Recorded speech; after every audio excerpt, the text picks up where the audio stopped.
Hello there. It's good to see you. I am 92 years old, 92 years of life, of lessons, of moments both treasured and missed.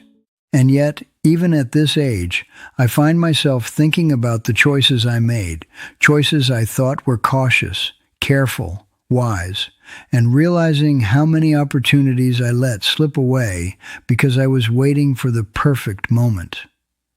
As a young man, I always believed in preparation. I believed that there was a right time for everything, a perfect time to start a career, a perfect time to fall in love, a perfect time to make a move that would define my life. I thought that life was like a careful game of chess, that if I planned meticulously and waited for every condition to align, I could avoid mistakes, avoid failure, and guarantee success. But life, I learned too late, is not predictable, and the perfect moment rarely comes. I was born in 1931 in a small suburban town in the United States. My parents were hardworking and practical, the kind who valued security above all else. My father worked long hours at the factory, his hands rough and calloused, his back often aching, yet he never complained. My mother managed the home with quiet determination, making the most of limited resources. There was love in our house, yes, but there was also caution, a deep respect for rules, for planning, for not taking unnecessary risks. Perhaps it was from them that I inherited my belief that life needed to be meticulously managed, that nothing should be rushed, and everything should wait until the stars aligned perfectly. As a child, I was observant. I noticed how the neighbors who seemed carefree often faced consequences they hadn't prepared for. I watched my parents stress over money, over stability, over making every decision the right way. And I thought, I will not make hasty decisions. I will wait. I will choose the right moment. I will only act when everything is perfectly aligned, when the conditions are ideal. So I grew up cautious. I excelled in school, always planning my next move. I delayed things that felt risky, things that could change my life for the better, because I was waiting for certainty. I believed that certainty would bring safety, and safety would bring happiness. I remember telling myself, I will take that chance next year when I have saved more money. I will start that project when the timing is right. I will tell her how I feel when I know it won't be inconvenient. And yet, each next year became another year and eventually decades. I went to college and then started my first job, always waiting for the perfect circumstances. If only the promotion had come first, I thought, I would finally be ready. If only I had enough money, I could finally take risks. If only the world were stable, I would start pursuing my dreams. I never realized how many dreams I postponed while waiting for this mythical perfection that never existed. I built a comfortable life, yes. I became financially stable. I acquired things I thought would bring satisfaction. But the satisfaction never came fully because it was always postponed, always contingent on some future condition. Love, too, was delayed. I remember meeting someone I cared for deeply in my 20s. I wanted to court her, to propose, to build a life together. But I thought the timing was wrong. Perhaps I wasn't financially secure enough. Perhaps my career path wasn't settled. Perhaps I needed to travel, experience more, prepare more. I waited. I waited for the moment to feel perfect. And when I finally thought I was ready, she had moved on. She had found happiness elsewhere. And I was left with the ache of knowing that waiting for perfection had cost me something real, something precious, something irreplaceable. Work and career followed a similar pattern. I spent years preparing, training, learning every skill I could, analyzing every option, thinking that the perfect opportunity would come. But in life, the perfect opportunity rarely arrives as planned. Opportunities arrive messy, unexpected, imperfect, and fleeting. The longer you wait, the more you risk missing them entirely. And by the time I was certain I was ready, Some opportunities had vanished. Others had changed. Some people I could have worked with had moved on. Some ideas I could have pursued were gone. And I realized slowly, painfully, that my obsession with the perfect moment had made me hesitant, cautious, delayed, and sometimes irrelevant. By my 40s, I had accumulated wealth and a sense of stability, but I was acutely aware of the time I had lost. I had missed relationships, experiences, adventures, and bold moves that might have brought joy, growth, and connection. I was comfortable, yes, but comfort was no substitute for life itself. I often sit back and imagine the life I could have had if I had acted sooner, taken more chances, and embraced imperfection. And that reflection is painful because it reminds me of all the moments I let slip by. Now, at 92, I sit quietly in my home, reflecting on decades of waiting. I watch the sun rise through the blinds, listen to the birds outside, and feel the stillness of the day. I realize how many times I was paralyzed by fear, by the desire for perfection, by the belief that I needed everything aligned before acting. How many experiences, how many adventures, how many loves I delayed because I thought conditions were not ideal. The truth I now know is this: life is never perfect. Conditions are never perfect. People are never ready in every way. And waiting for perfection often means waiting too long, missing the very moments that give life its meaning. Even now, I can recall the things I postponed, trips I wanted to take, hobbies I wanted to pursue, people I wanted to meet, conversations I wanted to have. I see them all as windows that have closed, opportunities that passed me by quietly because I waited too long, because I was waiting for a perfect moment that did not exist. And I realize that this lesson, this danger of waiting, is one I wish I had understood decades earlier. If you are listening to me today, I want you to understand something crucial. Waiting for the perfect moment is one of life's greatest traps. The perfect moment does not exist. Life is messy, unpredictable, imperfect, and beautiful in its imperfections. The best you can do is start now, act boldly, embrace uncertainty, and live fully in the present. Every moment you hesitate is a moment lost. Every "I'll wait" is a choice to postpone your own life. When I reached my 50s, I began to feel the quiet weight of time in a way I had never felt before. It wasn't dramatic. It wasn't sudden. It was subtle. It was in the mirror when I noticed the gray overtaking my hair. It was in my knees when I climbed the stairs, a little slower than before. It was in the realization that my children were no longer children. They were adults, building lives of their own, making decisions without asking for my advice. Time had moved forward while I had been waiting for the perfect moment to feel fully ready. I had always told myself I would slow down and enjoy life once everything was secure, once the mortgage was paid off, once the investments were stable, once the children graduated, once the market was predictable, once my schedule cleared. There was always a condition attached to my happiness, always a checkpoint I needed to reach before allowing myself to truly live. But life doesn't pause while you prepare. It continues moving, quietly and relentlessly.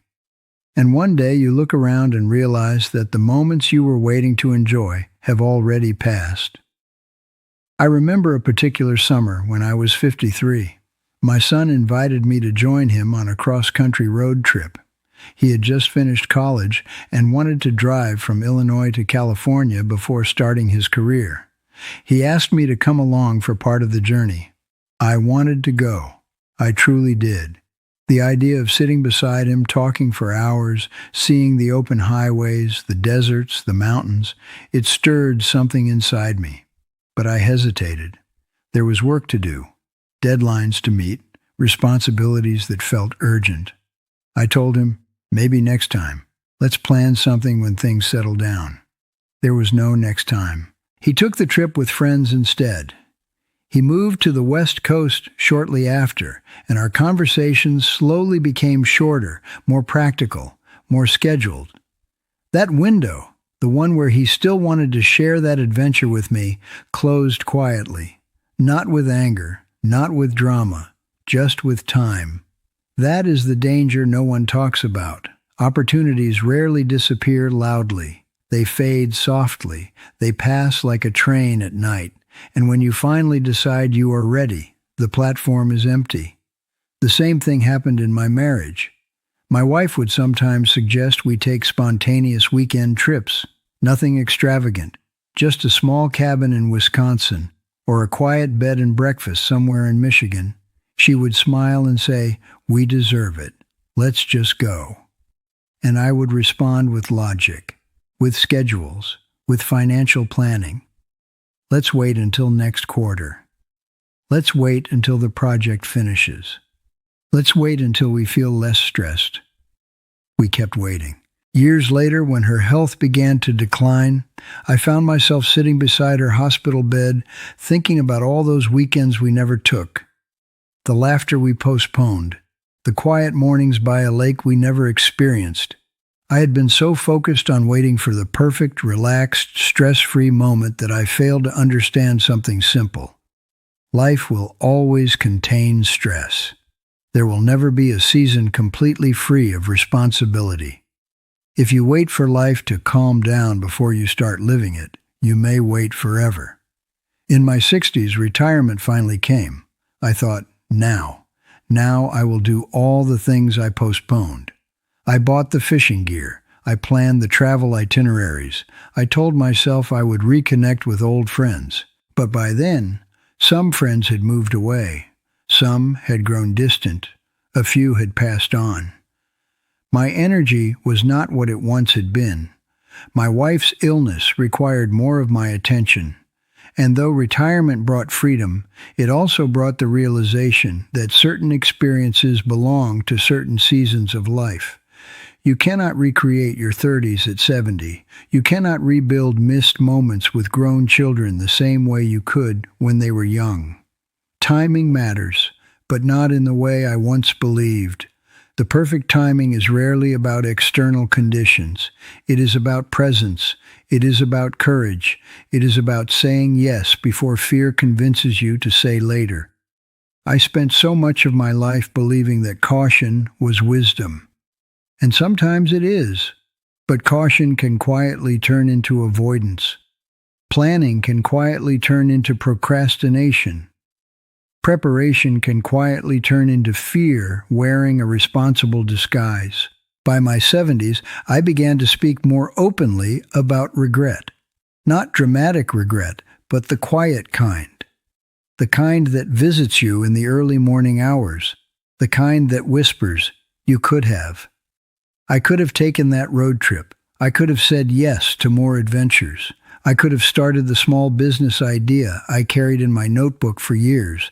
I could have told people how much they meant to me without waiting for the perfect words. Instead, I waited for confidence. I waited for certainty. I waited for ideal conditions. And here is what I have learned at 92. Confidence rarely comes before action. It comes because of action. Clarity rarely arrives before the first step. It appears after you begin walking. The perfect moment you're waiting for is often created by movement, not by stillness.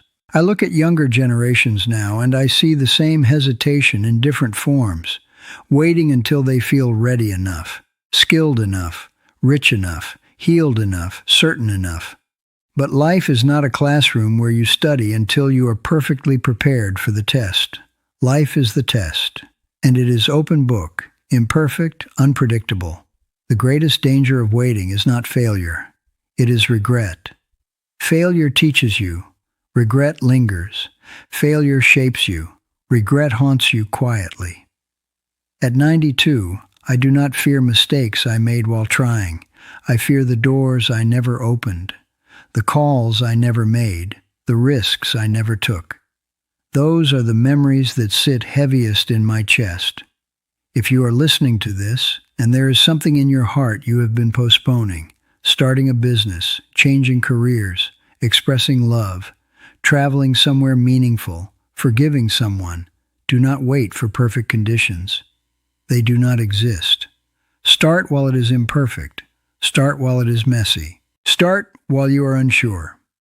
Because the only truly dangerous thing is waiting so long that the moment disappears entirely. And I promise you this, time does not negotiate. It does not pause because you are uncertain. It moves forward. And one day, you will look back, as I do now, and realize that the perfect moment you were searching for was simply the present moment you chose not to use. And now, at 92 years old, I understand something that once would have sounded too simple to be profound. The perfect moment is a myth we create to protect ourselves from fear. It feels responsible. It feels wise. It sounds mature when you say, "I'm just waiting for the right time." But beneath those words is often something quieter. Fear of failure, fear of judgment, fear of discomfort, fear of change. I lived most of my life believing I was being disciplined. In reality, I was often being afraid. Afraid to leap before every variable was controlled. Afraid to act before every outcome was predictable. Afraid to look foolish if things didn't go as planned. So I told myself I was waiting for the perfect moment. But perfection never knocked on my door. Instead, life knocked. Opportunities knocked. Love knocked. Adventure knocked. And because they did not arrive wrapped in certainty, I hesitated. Sometimes I delayed long enough that the knocking stopped altogether. In my 80s, after my wife passed, the house grew quiet in a way I had never experienced before. Silence has a different texture when you are older. It is heavier. It carries memory. I would sit in the living room and look at the empty chair where she once sat reading. I would remember her invitations. "Let's go now," she would say. "Let's not wait." And I would feel the sting of how often I responded with soon. Soon is a dangerous word. Soon turns into someday. Someday turns into next year. Next year turns into never. I began to see that life is not measured by how carefully you avoided mistakes, but by how fully you showed up. The moments that gave my life meaning were not the perfectly planned ones. They were the spontaneous dinners with friends, the unexpected conversations with my children, the times I said yes without fully knowing how things would turn out. Ironically, the few risks I did take became my most cherished memories. There was a small example in my late 60s when I finally agreed to take a last-minute trip with my wife to Arizona. We didn't overplan it. We didn't analyze every detail. We just went. We watched the sunset paint the desert in colors I had only seen in photographs. We laughed like we were young again. That weekend stayed with me more vividly than decades of carefully structured schedules. That is when it began to dawn on me. The richness of life is not in its perfection. It is in its presence.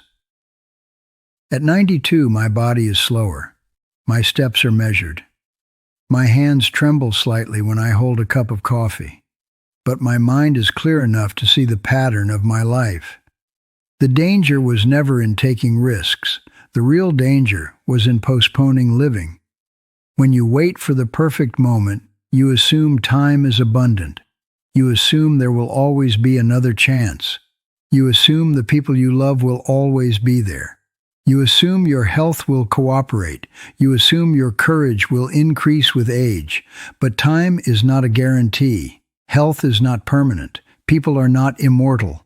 And courage does not automatically grow stronger simply because you grow older.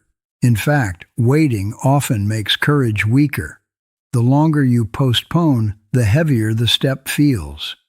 I look at my grandchildren now, full of ideas and hesitation. They want to start businesses but worry about failing. They want to move to new cities but worry about comfort. They want to express love but worry about rejection. And I tell them what I wish someone had told me clearly when I was young. You will never feel fully ready. If you wait until fear disappears, you will be waiting your entire life. The perfect moment is not something you find. It is something you create by deciding that now is enough, now is imperfect, now is uncertain, now is incomplete, but now is alive. I often sit on my porch in the early evening, watching the sky shift from blue to gold to deep purple. I think about how many sunsets I rushed past because I was focused on tomorrow. I think about how many conversations I shortened because I believed there would always be another one. I think about how often I traded present joy for future security that, in the end, never felt as satisfying as I imagined. If I could speak to my younger self, I would not tell him to abandon responsibility. I would not tell him to act recklessly. I would tell him something simpler and far more urgent. Stop waiting for life to feel perfectly aligned. Start living inside the imperfection. Call the person. Take the trip. Start the project. Say the words. Make the move. Forgive the mistake. Do it while your heart is beating strong. Do it while your legs can carry you. Do it while the people you love can still hear you. Because one day you will wake up and realize that the perfect moment you were searching for was scattered across all the ordinary days you chose to postpone. At 92, I do not measure my life by how safe I played it. I measure it by the warmth of the memories I carry. And the warmest memories are not the ones that were perfectly timed. They are the ones where I chose courage over comfort, action over hesitation, presence over postponement. If there is one thing I want you to carry from my 92 years, it is this. Do not let fear disguise itself as patience. Do not let hesitation call itself wisdom. And do not let the search for perfection rob you of participation. Life is happening now, not when you feel braver, not when you feel richer, not when everything is settled. It is happening in this imperfect, unfinished, unpredictable moment. And trust me, when you reach 92, you will not wish you had waited longer. You will wish you had begun sooner.